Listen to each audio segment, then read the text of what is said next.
Welcome to our channel. Today we how to withdraw contacts from Salesforce into Trello, detailed guide step by step clearly. Open Salesforce and log into your account.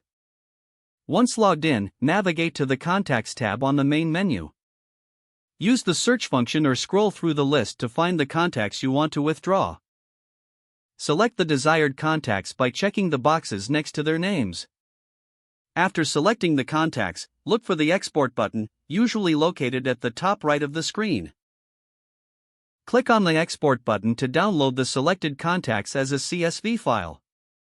Check your computer's download folder to locate the CSV file you just downloaded.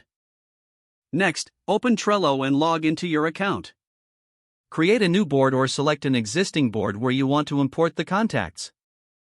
Inside the board, navigate to the list where you want to add the contacts. Click on the Add a Card option at the bottom of that list. Open the CSV file you downloaded in a spreadsheet program like Excel or Google Sheets.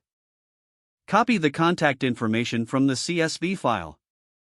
Go back to Trello and paste the copied information into the Add a Card interface. Repeat the process for each contact, creating a new card for each entry. Once all contacts are added, review the cards to ensure all information is correct. You can further customize each card by adding labels, due dates, or checklists as needed.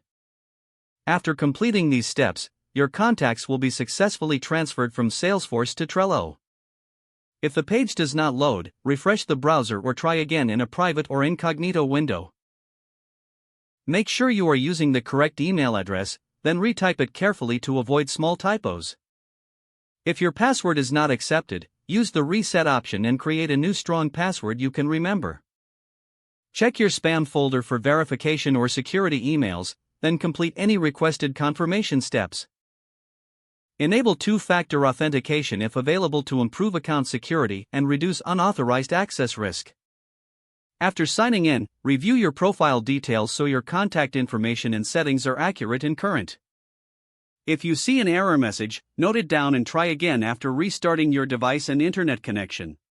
Log out when you finish, especially on shared devices, to keep your account and payment information secure. If the page does not load, refresh the browser or try again in a private or incognito window. Make sure you are using the correct email address, then retype it carefully to avoid small typos. Don't forget to like this video and subscribe to our channel for more step-by-step tech guides.